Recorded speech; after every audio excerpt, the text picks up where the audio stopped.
little lost, confused, unsure about how to add citations and references into Microsoft Word? Well, I'm here to help you. I'm Uncle Mike. Let's take a look at an imaginary assignment built on Zorath Electronics.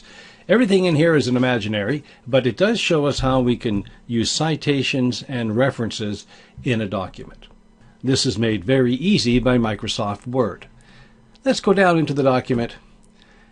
And so we have our information, and you notice that we have things here called citations. And if you're in college or university, you know that your teachers are screaming at you to put them into a document. Let's show you how easy that is to do. First thing, let's go up to the top of the screen, check on the references box, and we find this area right here, Citations and Bibliography. So when you are doing the work and you're finding the information, a lot of students will find information in a book or a website or something, and then they'll write it into their document and then go try to find where the source was later. And of course, that is not going to work very well. Here, by clicking on Manage Sources, it allows you to put that information in as soon as you find it. Let's concentrate on this side of the screen. So, current list of materials used in this document. Zorath Electronics. This is the About Us. I'm going to click on it to show you what it means, and hit the edit button, and you'll see this was a website.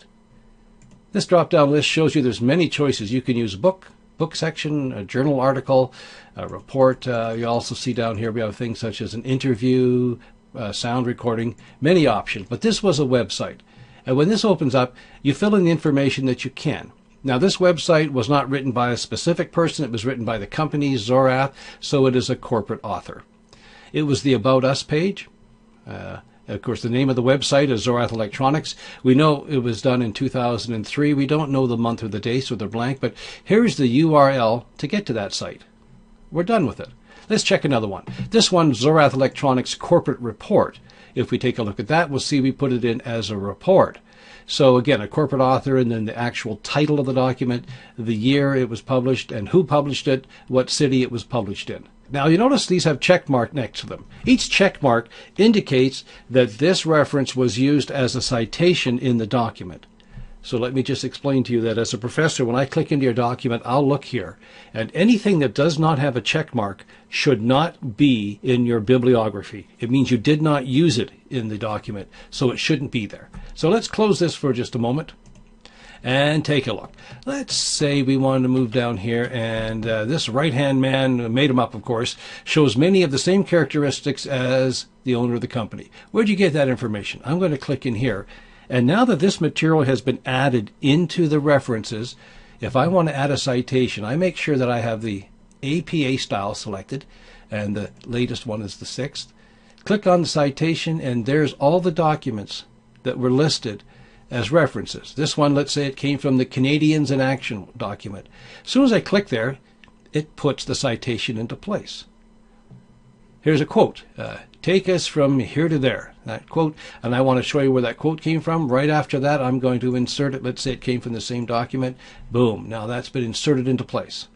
Let's try one more. Down a little further on the page, we see we have a TED video. It's an imaginary one, but let's click on here, and since it has been put in as a source, I look for the TED, Ideas Worth Spreading. Click on that, boom, it gets inserted into the document. Okay, so those are the citations put in the right places.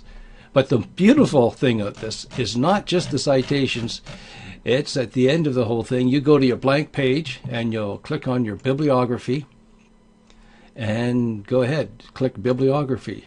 And all those documents that you've put in as references will be put in APA style, because that's the style you've indicated, into a bibliography. The work is all done for you. There's the Canadians in Action, TED, Ideas Worth Spreading. They've all been put in there for you. So let Word do the work for you. There's no reason for you to do all the extra work when it can be done automatically.